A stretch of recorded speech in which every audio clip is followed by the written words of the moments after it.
And so today we are talking about marriage.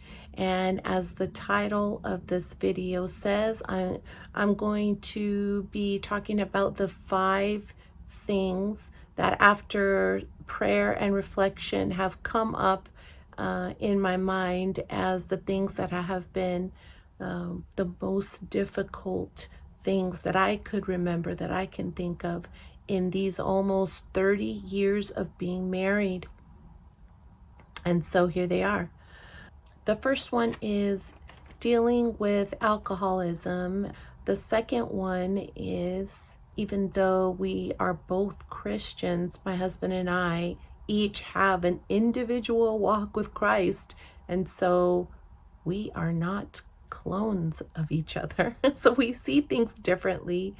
The third one is, I, as a homemaker, have often felt less than because I'm a homemaker. I've struggled with feeling less important, and sometimes I have felt even despised because my career has been chiefly to be a homemaker. And we can talk more about that. The fourth one is the difference that we have when it comes to how we each believe we should be raising our sons. That difference, how we butt heads with that, is very difficult to deal with at times. And the fifth one is feeling disregard for the things that I care about most, or for a need that I feel is very important or pertinent, and feeling disregard or indifference about it from my husband. As we talk about these things today, it is very important for me to say that I will be speaking about them in general terms, just so we have an understanding. You will get the gist of where I'm coming from, and I am going to be honest, but I am not going to throw my husband under the bus. That's not what it's about. When I'm talking about these difficult topics, and today being the topic of marriage, I think about the Psalms and how the psalmist will start out with crying out from their heart, either from a place of anger, or they feel betrayed, or they've been betrayed. Maybe their life has been sought by someone or by a group of people. Their life has been in danger, or they have just been weeping. They have been confused. So if you've read the Psalms in the Bible, then you know what I'm talking about. And these conversations, I liken them to the Psalms, because we talk about real subjects and real situations, but we always end with the praises of the Lord in our mouths. And that's what the heart of Mama's Might is. And so let's get into it. So the first one is having dealt with a season of addiction. When we were first married, my husband was an alcoholic. Before we got married, I recognized that this was a problem, and we talked about it, and he said, I am not going to drink alcohol once we're married. And I can tell you that he told me, I promise it's not going to be an issue.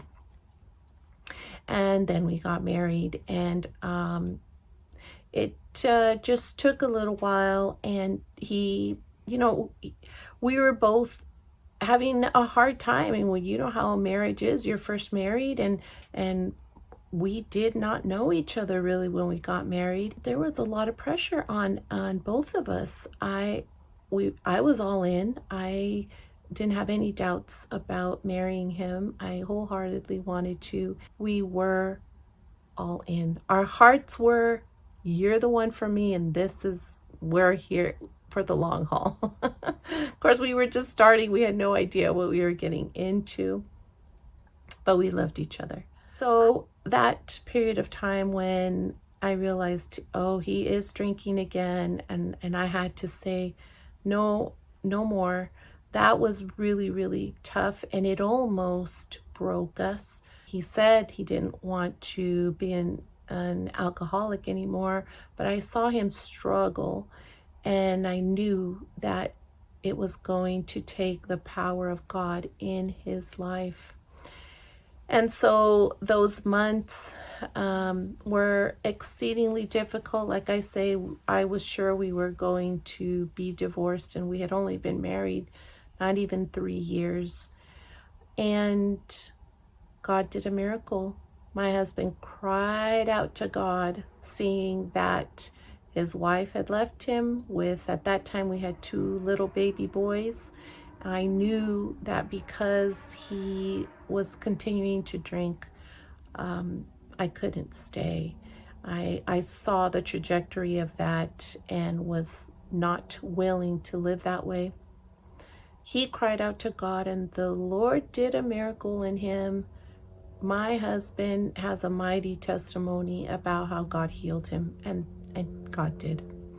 And so, yes, it was exceedingly difficult, and God met us in this crisis and delivered and saved my husband.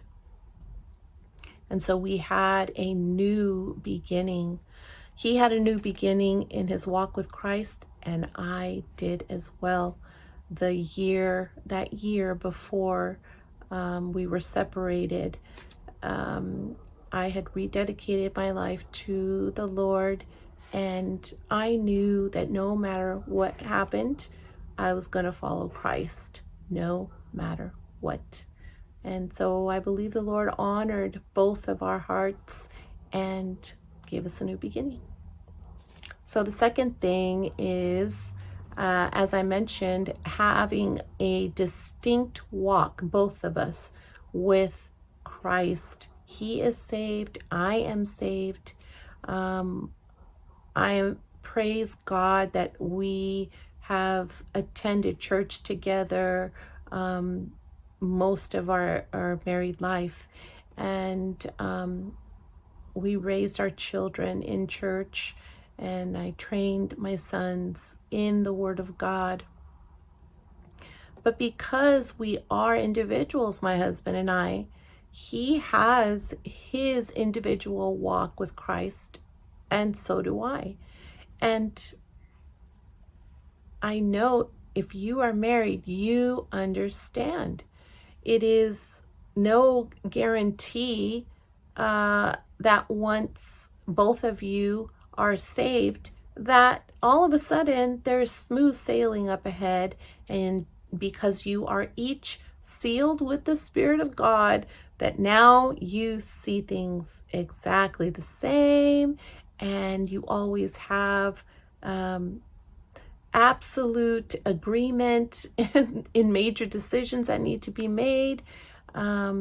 And this directly ties into something else that was on my list, which was in how we raise our sons.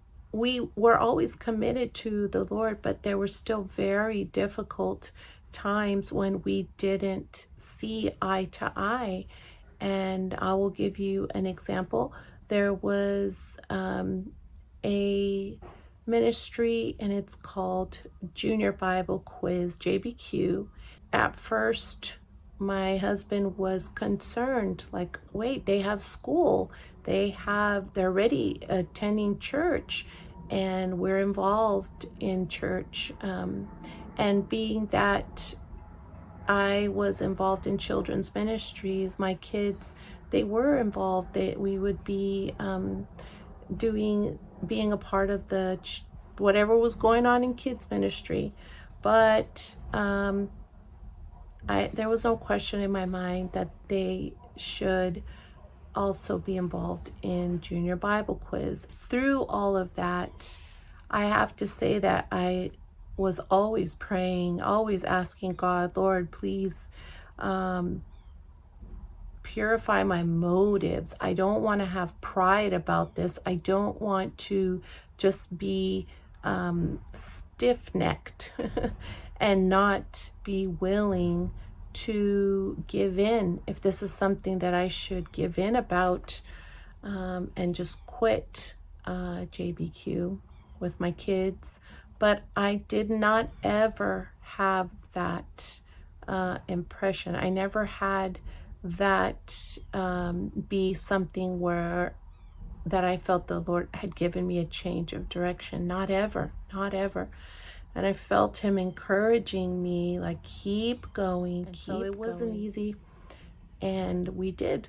My kids and I, we followed through, and then my husband got to see the fruit of that, and then we became more and more of the same heart and attitude about it. The fruit of it is what I believe the Lord is concerned with, and concerned what his focus is. It's always to make us more like him, to sanctify us and transform us into his likeness all the more. And so we got to see that, but it wasn't easy. So this is a long video today, but if you are still here, thanks for being here. These are things that as we start talking about them, so much comes to mind. And so I'm trying to just stay focused and not ramble, but at the same time give an adequate description of what we're talking about. So as being a homemaker, I chose to do that. That was something that I chose even before my children were born. I knew that's what I wanted to do. And I had for myself personally made the decision that I was going to, as a wife, rely on my husband for that financial support and security. And I want you to know that I'm a very ambitious person. I'm a very ambitious person. I have always had these dreams for myself and things that I wanted to accomplish. And I chose. I knew myself. I know that I'm very independent. And I thought, you know what? This could be very good for me to depend on him. And that way I am rooted in my home and in my motherhood, in being a wife. And that's what I wanted. And that's what I did. Sometimes it has been very difficult as the years have passed by, and I have thought and wondered, gosh, should I have sought a certain degree that was going to be lucrative for me? I got to answer that question for myself. Did get to go back to school. I had been going to college little by little, and I realized my dream of being a college graduate, and which was wonderful. So I got my BA in Christian Ministry Leadership at a Christian university here in the Pacific Northwest, and I was so very grateful. My husband was a wonderful support, and my kids too. They always cheered me on. So I thought, well, at some point I would like to go into ministry. I had been involved in ministry, but I thought, hey, maybe I could be on staff somewhere at a church and make some income while I'm fulfilling the calling that the Lord has for my life. I did get to work at a church for a while, and it was awesome. I just worked part-time, and so I was making a little bit of income. Then I decided a few years after that perhaps I would go back to get my master's in mental health counseling. And I did begin on that course, but I quickly found out in the very first semester that it was for me a conflict of interest, and it became like torture for me. And I was shocked. I was shocked at how much of a conflict of interest it was for me. I I couldn't do it. I had no interest in learning anymore. And I would come home in tears because I thought, I don't care about those philosophies. And listen, if you are a mental health counselor, thank you for doing that. Thank you. We need spirit-filled men and women in all different vocations. And I highly respect the work that you're doing. It is such important work, and it's so needed, so beneficial to so many people. It just so happens that it wasn't for me, and it's as simple as that. And so I had to mourn, because I did mourn that income, that money that I was so looking forward to making. And I thought, oh, we're going to be able to do this as a family and do that. We're going to be able to pay these things off, kids' college, my college. And I was really looking forward to all the different aspects of that degree and that new career. But it all burned away. So once again, it was like, oh, I'm not going to make that income. And okay, I guess that's how it is. So sometimes it has been difficult for me, very difficult, because I have had things that I wanted to do. And for one reason or another, I have remained a homemaker and worked part-time. I could work full-time, and even if I did, I was not going to have the kind of income that I would have had, like having my own practice as a counselor. And so I had to let that go. Could I have gone to and get a master's in something else? Sure. But I mean, think about it. The wind in my sails was gone, and I just didn't have an interest really to do anything else. I knew I was called to ministry, and so I had again come to a point where there was no doubt in my mind I was going to just continue and persevere where I was and continue to bloom where the Lord had planted me. The Lord has always encouraged me and showed me what has been so very precious to Him, which has been my daily life devoted to Him. And that's what brings Him honor and glory, beloved. When we are devoted to Him and we love Him, and He says that if we truly love Him, we'll obey His commands. So how do we honor Him the most? By walking closely with Him, loving Him, His word, more than anything, more than anyone. And that's how we honor the Lord the best. So it's going to look differently for each one of us, isn't it? And the final thing, which I don't know that these are in the order of like most painful or most difficult, but this final thing is just the disregard that I have felt in marriage. And I know my husband has as well, but I'm just speaking for myself. That disregard and indifference when I have brought something to his attention or said, hey, I really have been hurt here, or I think this is very important, or I really think that we should do this. I've prayed about it. I've asked the Lord, and it's just met with indifference. And what it feels like is a complete disregard.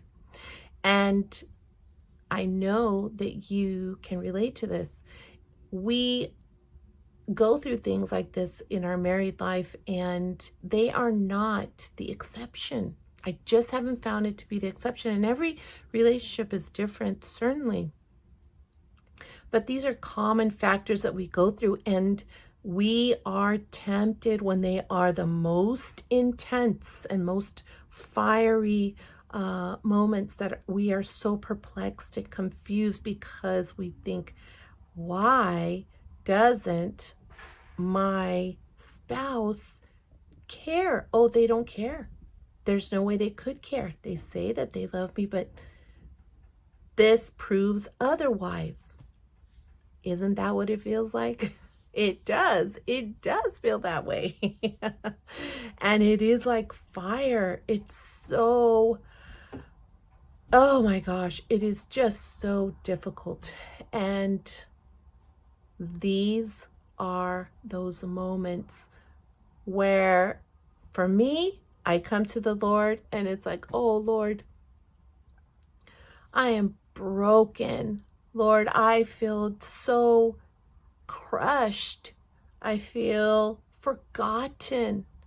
Lord, are there other women, other wives who can relate to me who are going through this? And Lord, why does it happen more than once? Why is this a recurring thing in this married life? And if my husband were here, I'm confident he would say he has felt the same from me, which I don't want him to feel that way, but I'm pretty sure he has. Because we're both imperfect people. For myself, these are some of the ways that my faith has been tested the most. And there's so many other things, but just for these things that we're talking about today, these are things that really, it's like the way I feel it is like I can feel my enemy having hit a chokehold on me, trying to choke the hope out of me, trying to make me feel like I'm drowning so that I cannot offer up any gratitude to the Lord. And he just wants to stifle me and render me unconscious spiritually, in my heart, in my mind. He wants to paralyze me with fear and disillusionment so that I won't fervently pray, so that I won't fervently seek after the Lord, so that I won't run into the air-conditioned throne room of God, as Pastor Michael Youssef said once in one of his messages. And I never forgot that, because we feel the heat and the pressure in our married life over and over and over again. It's all we have to do is see how many marriages just, and they don't last. And that is not a judgment. Please hear me. That is not a judgment. I know that it gets so very difficult, and we get to moments where we just feel like, are we going to make it through this? Are we going to be able to make it another year? Is this going to be it for us? I mean, you get to these points and you have these questions.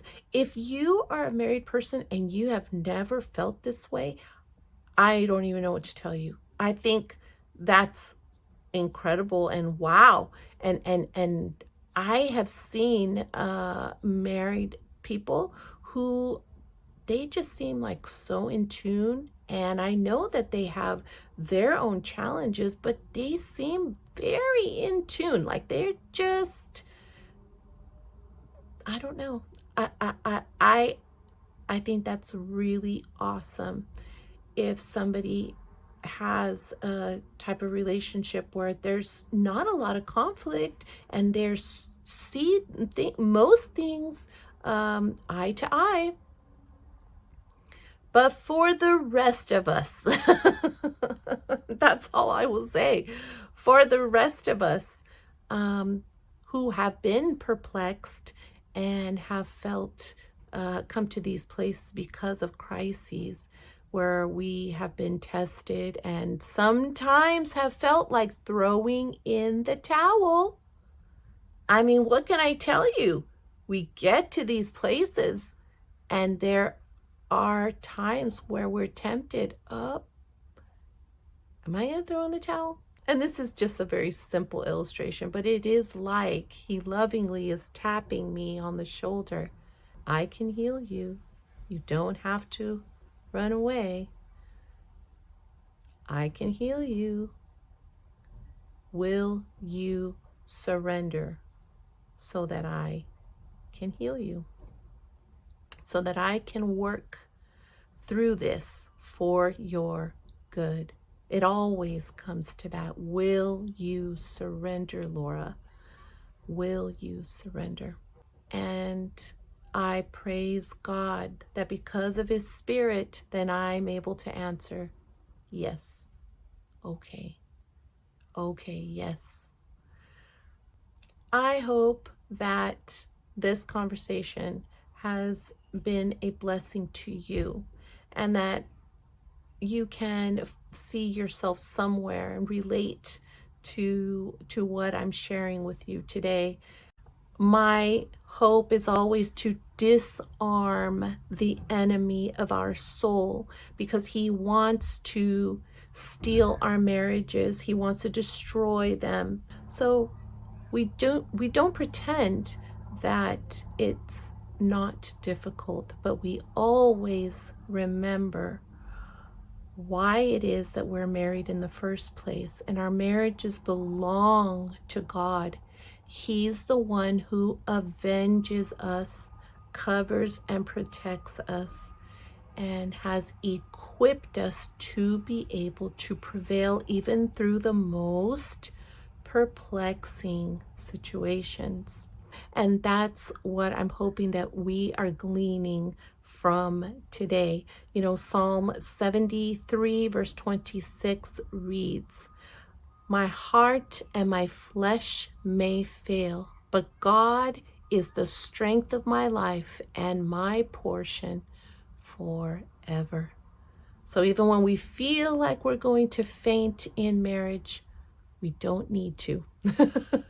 We don't have to faint. We can be still. Take a step back.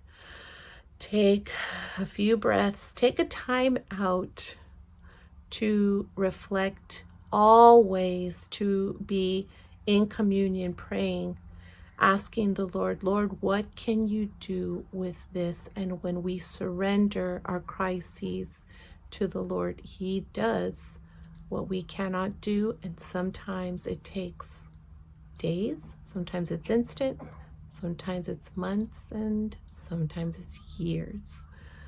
But he knows best. He knows what he's doing.